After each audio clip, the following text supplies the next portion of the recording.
We're with my good friend Davin. He's the owner of HydroPro, a pressure washing company.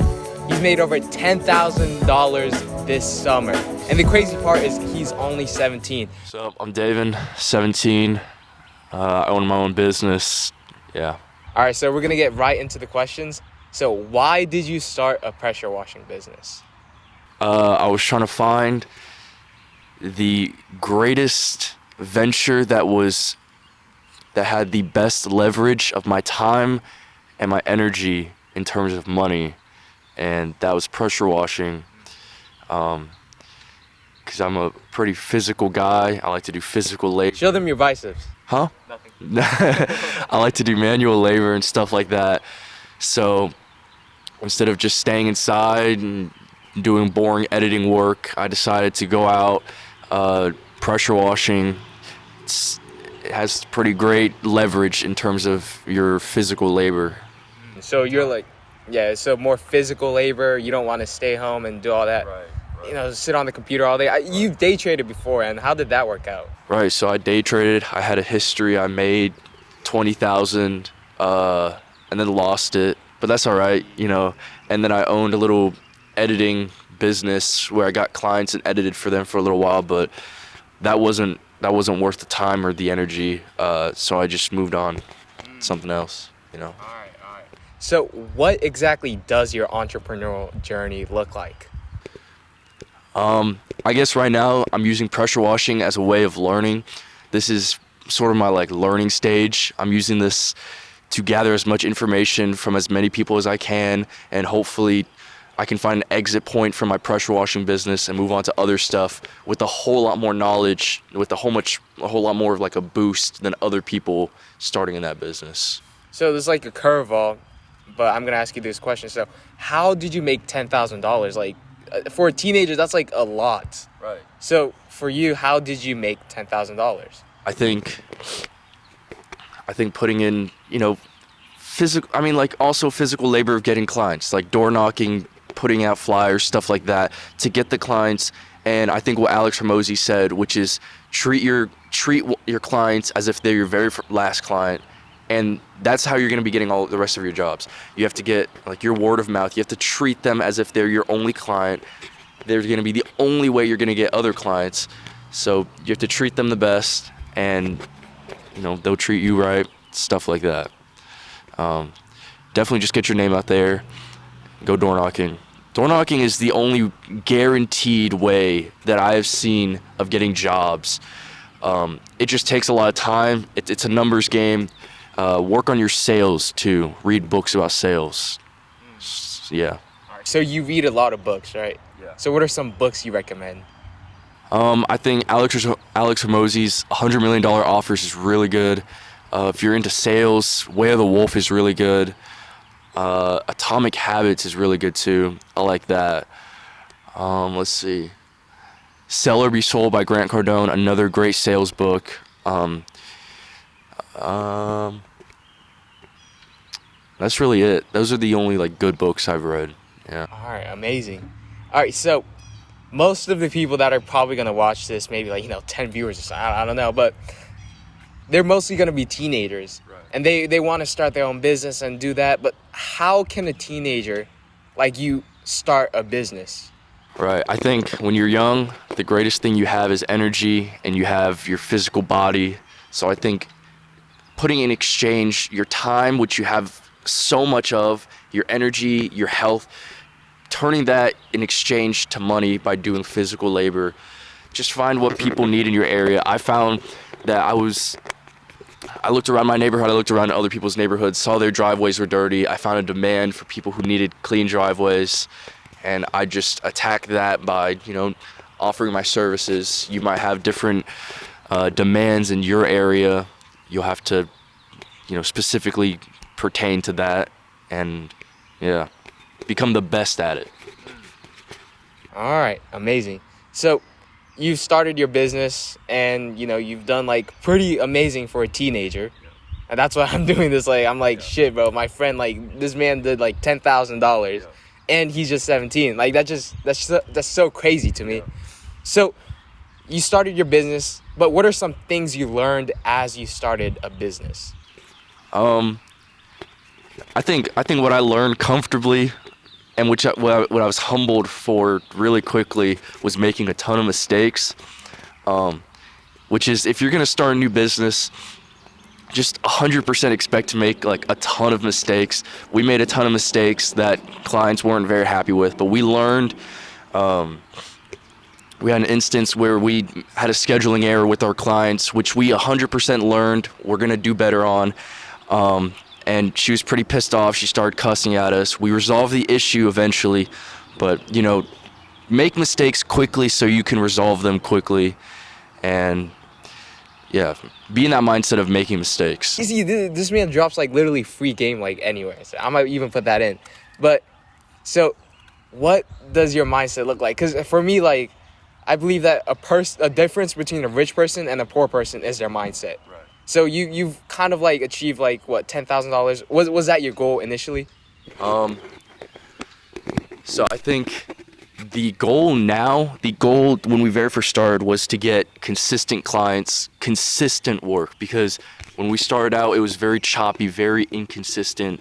Some weeks we would go without jobs, and then there'd be weeks where we have 2 or 3 jobs, stuff like that.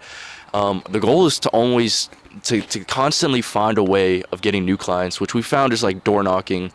But the mindset I have is, I don't really know what that means. Like, how am I supposed to like answer that? So like, what do you do? Like, what's your mindset look like on like failures or just like starting like entrepreneurial journey? Right. Like, why am I doing it? No, we've already asked the why. Okay. So what does your mindset look like? Because like, for you, it's like, I think it's very different. Right. Compared to the normal person. Right. Because you have like this, I guess, mindset that's like kind of like callous, like David Goggins would say. Like you know failure, you get up back from failure. So what does that kind of look like for you? So I think the way to answer this is like, from like, it might sound weird, but from like a religious standpoint, there's always going to be like hardship and bad times, but there's always, on the other side of that, there's like good that comes from it. As far as you go down is as high as you'll go up. And I think I just like to build things. I like to find a way to exchange my time, which I have so much excess of, into money, and turning into something actually tangible that actually means something. I don't know. I guess I've always just like wanted to make stuff. Like when I was younger, I've always wanted to like become an engineer, and then I went to YouTube and I wanted to make videos that people liked, and then now I want to make like a business that people just appreciate. I want to have a business that's really reliable in terms of customer service. People can rely on us and stuff like that.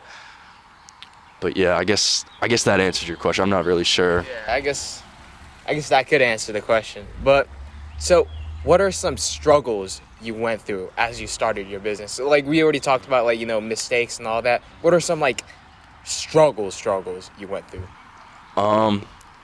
So Paul knows about this. When just recently I read in the book Sell or Be Sold, Grant Cardone talks about stress testing your business. It's where you take on more clients than you can really handle, and you figure out what breaks. And through that, I figured, my equipment wasn't the best, so I upgraded. I figured my customer service wasn't the best, so I'm focusing on that now.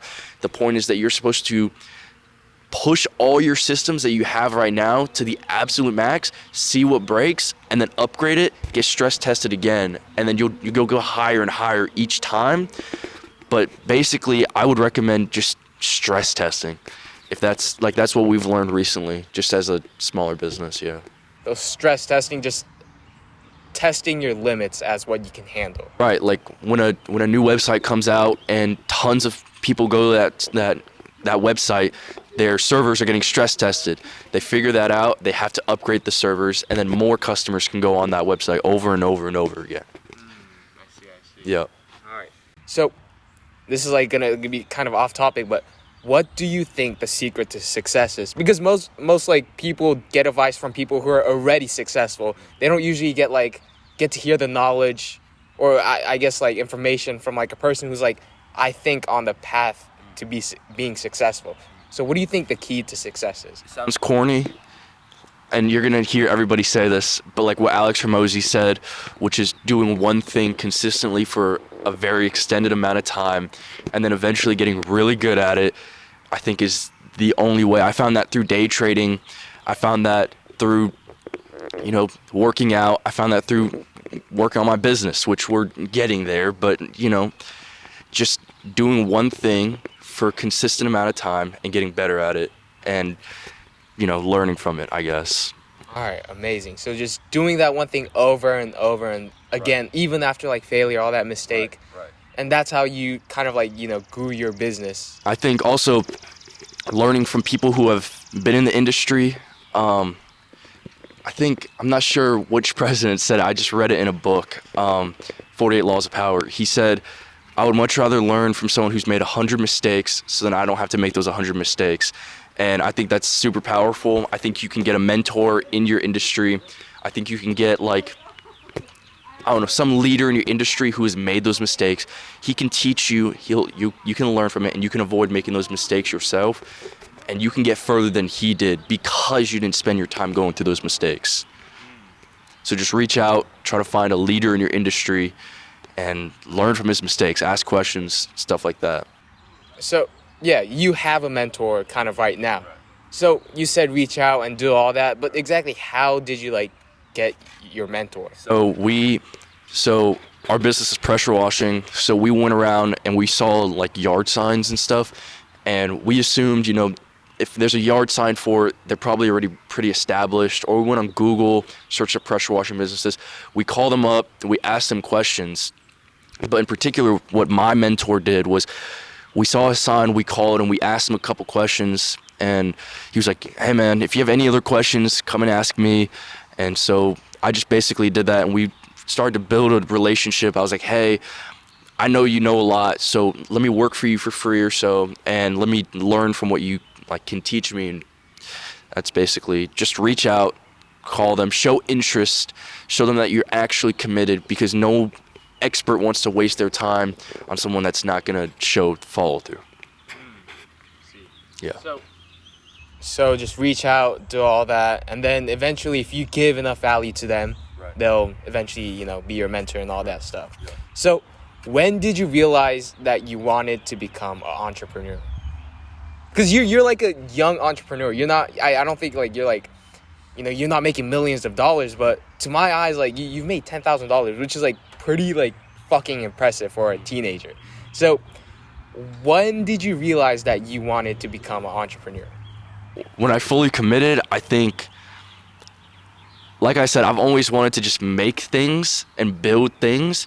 And so when I figured that pressure washing, when we did our first couple clients and I was like, oh, this is a real thing, I can make real money from this, I was like, okay, maybe I should be spending all my time doing this instead, which is the most worthwhile. And I guess from there, I just really liked the journey of being an entrepreneur, the stuff that I still have to learn, the stuff that I have learned, learning from experts in my industry, the failure, learning from the failure, and skills you gain from that is really helpful. So what are some skills you gain from running a business, a small business, or in general? I think grit. So when you're making a ton of mistakes, you're gonna want to quit a lot.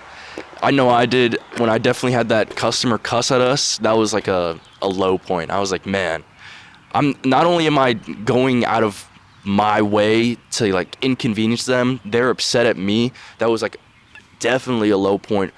I think you have to have a lot of grit. You have to have a lot of capacity for negative emotions when you're doing this kind of stuff, because you're gonna mess up a lot.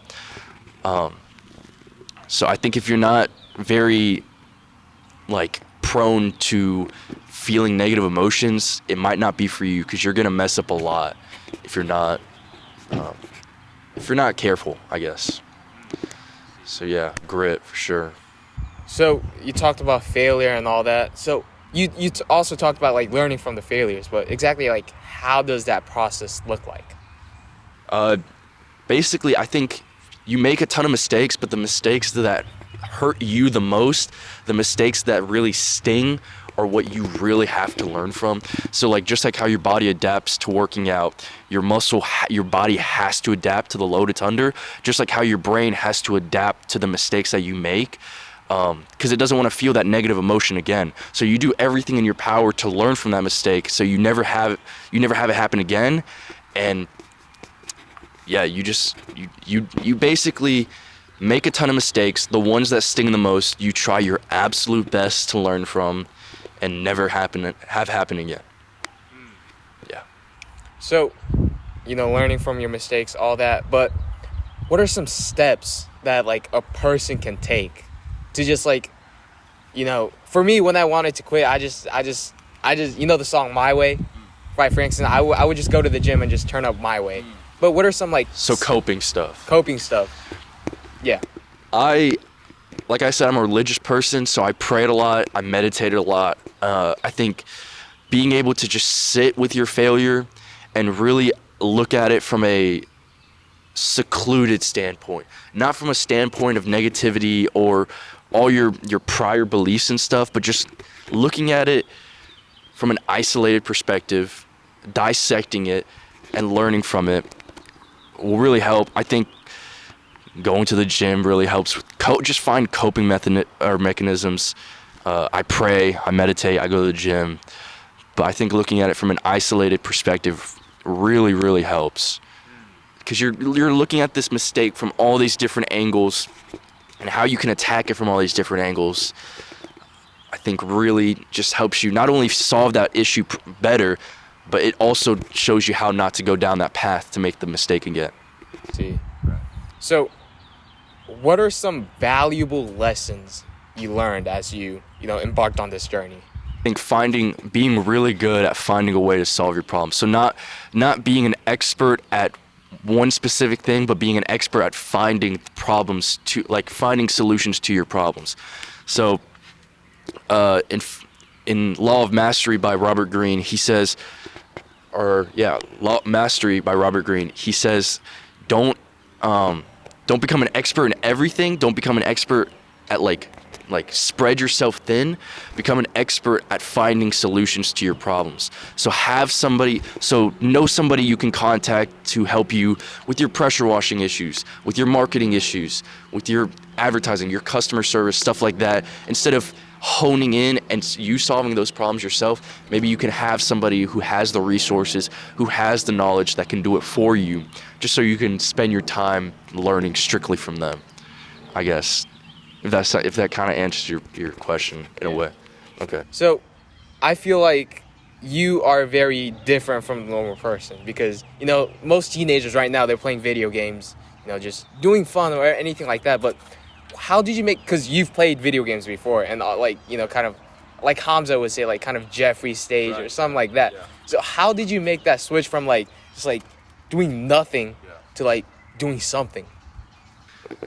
I thought about this for a little bit. I think quarantine really, really solidified that, because it showed you, because everybody wants to go on vacation, but once you're on vacation, you want to go back to work. You don't really enjoy it as much. And I think, I'll explain. I think quarantine really proved that to a lot of people, which is why I think a lot of people changed during that, because they figured when you're in school, all you want to do is go home.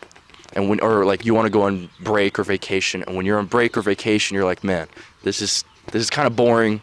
I've kind of pushed all the things that I can do right now. I want to go back to school. In a way, I kind of want to have that routine.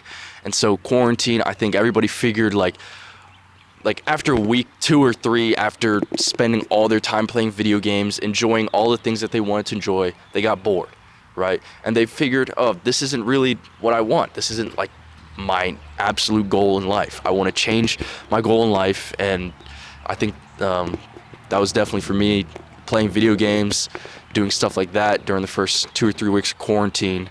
And I was like, man, I'm kind of bored of doing this. How about I just change some stuff up, try some new things. Started going to the gym, started getting bored of video games because it didn't serve me a purpose, and then started just naturally venturing out to different things that would,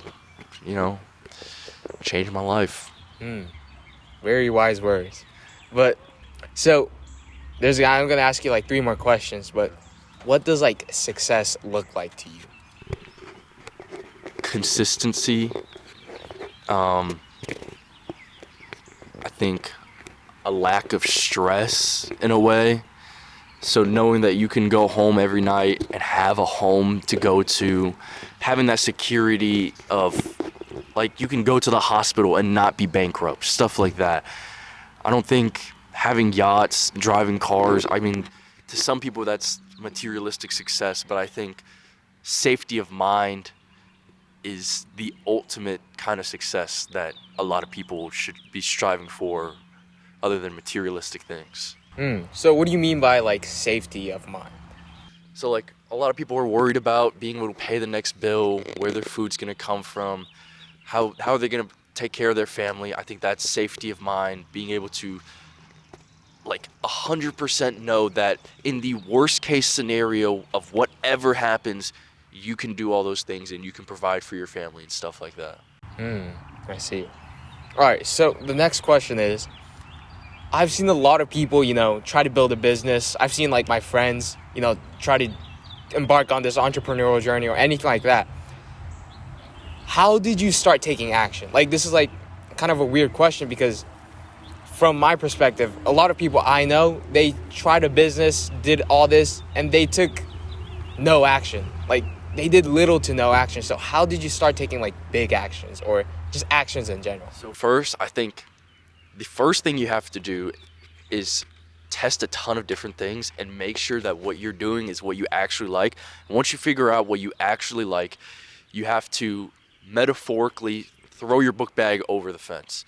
Because what that means is like if you have your book bag with all your valuable stuff and there's a fence that you have to get over, once you throw the backpack over the fence, you have no choice but to get over the fence. So you sort of have to burn your boats in a way. And like I did that by spending all my money on all my equipment and stuff and being like, okay. And there's a social aspect too. There's a social pressure. When you tell everybody that you're doing this thing, your ultimate goal is to not, or like your goal then is societal, because you're not wanting to go up to them one day and say, yeah, I quit doing this business. I quit. It was too hard. There's a pressure from society to keep going and keep doing it. There's a financial commitment. I put all my money in all my equipment, marketing and stuff, so I had to like in a way get it back. And I feel like you gotta find like that deeper meaning, that deeper like reason to do things. Like mine is like I feel like I have a huge debt that I owe to my parents, to God. There's like so much that has been given to me, so much opportunity, so much good that's been given to me that I have to give back now. I am like obligated to owe back to this debt, especially like my dad, who's working so incredibly hard to give me this opportunity to do things like this. Now it's my job to take care of him when he's older and have him not worry. So yeah. So kind of like that responsibility that I see. So just ask you 2 more questions. So what are some goals you have for the future? Maybe to like looking at extending horizon, maybe 5 to 10 years. So 5 to 10 years, I would say in terms of pressure washing, I'd love to have like workers working for me so they can do the jobs that do it well, consistently getting work. And so I can just focus all my time being, the boss, the CEO, working on business stuff, not really having to be out in the field. Of course, I like doing the work, but I like to put my attention and my focus on expansion, focus and stuff like that. But like big idea on my entire entrepreneurial journey, hopefully I get a big, like, I get to sell the company or whatever. I get to move on to other ventures, stuff like that. Yeah. So, do you think college is a scam? It's like a curveball question again. Do you think college is worth it at all? Do you plan on going to college? What do you think of college? So, I think college serves as a safety net to getting a safe job, stuff like that. But when inherently the entire idea of being an entrepreneur is taking risk and stuff like that. If you think that your business can still prosper and still go while you're at college, go to college if you have that opportunity. But if you think college is going to be an impediment on your time, you think you're going to be a whole lot better just working on your business without going to college, I think taking that risk, like any entrepreneur should, take that risk and not go. I think I'm going to go to college, probably major in business and marketing, just because as of right now, it's not solely dependent 100% every single day I have to be going to work and stuff. It's on my time. I choose what days clients get scheduled and stuff. And so I think I'll go to college. I probably not like it. I don't like school, anything like that. I'll probably be working a lot on the side so I don't have to, once I get out of college, I can focus on that full time. But yeah. So, any final thoughts you have? Closing comments? Oh, one piece of advice, don't invest in stocks. That's crazy because I'm turning 18 like tomorrow basically. Yeah. And I was looking at stocks because I can start investing in stocks. So why not invest into stocks? So I think I've explained this a little bit. So when you're starting out, if you want to be an entrepreneur, don't invest in stocks yet. So if you have like $1,000, so say you wanted to start a pressure washing business like me, okay, and you had $1,000, you can put all the $1,000 into the stock market, get 10% back each year, and at the end of the year, you'll have $1,100. You made $100. Or you put that $1,000 into equipment, into marketing, into stuff for a pressure washing business. You can double, triple, quadruple all like your initial investment 10 times over because you're leveraging your time and your energy like stocks can. Like stocks aren't controlled by you, right? It's controlled by the entire market, the economy, stuff like that. You're out of control. You put your money in there and you're basically at the mercy of the gods, right? But when you're pressure washing, it is entirely up to you how your money multiplies and by how much. So I think once you have a ton of money in excess that's just sitting in the bank and that you don't really, have a lot, like you can't do a lot with it, put into stocks, real estate, stuff like that. Stuff that is more safety nets that you can use as collateral to get loans and stuff. But right now, I don't think, if you're truly committed to being an entrepreneur, find that business, put all your money into it. And yeah, I don't think stocks is the highest leverage unless you're doing it in terms of like millions of dollars. Then that 10% back is $100,000 per year, and you can live off of that, but you can't live off of $100 a year. So, right. So you were talking about how, you initially, you were talking about investments and capital, all that stuff. So exactly how much did you, start off with? Right. So let's break this down. I was blessed enough to have my dad already have a pressure washer, which I could do a couple jobs and make, I made my first, 2,000 or 3,000 with that. Let's see. Stuff, I think you should, if you don't have any capital, I think getting a minimum wage job is probably a good idea in terms of getting initial startup capital. Once you have your startup capital, then you can probably quit your job and get equipment and stuff, and you'll probably make a whole lot more than you were at that minimum wage job for a whole lot quicker. But you don't need crazy equipment. Probably start out. I know my buddy started out with a $400 or $500 pressure washer. He got $3,000 off of that. You can rent from Home Depot. So you rent from Home Depot for $150 a day. You get the 4 gallon per minute, 4,400 psi pressure washer. You do a job that day, you'll make $250 at minimum, and it'll take you 2 or 3 hours. But I think once you get more and more money to spend, you should be investing in more equipment, making the jobs quicker, faster, marketing, always having cash for a rainy day, because your equipment is going to break. It's going to break constantly. So always have enough money so where you can repair those issues and have safety, just a little bit of a safety net. Yeah. All right. So last question. So there's some friends I know, they're starting their own business, all that. Any like advice on that? I think start a ton of different businesses and then figure out which one sticks, which one lasts. I think maybe don't tell people. If you're going to do a business, if you're going to do something new, I don't tell people things that I'm doing new, like big things.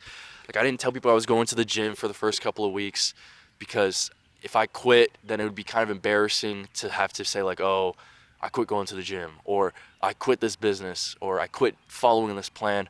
Keep it in silence for a couple of days or maybe a week or so. And then once you have proof that it works, proof that you have follow through, then you can start telling people about it.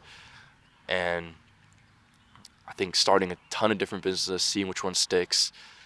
Also, it's kind of annoying to have people say they're starting a business and then you ask them a week later and they said, oh, I quit, or oh, I'm not really working on it anymore. It's kind of just annoying. But just figure out which sticks. So find what sticks and stick through it. Stick through it, yeah. All right. So last final thoughts. You already said stocks, advice. Yeah. Any more than that? I'm just squeezing you right now. Find a good. Find good friends. Find good people that you can bounce your ideas off of. Tell them your failures. They'll tell you theirs. You can learn from them. Find people that will stick with you through like difficult times. And yeah, that's basically it.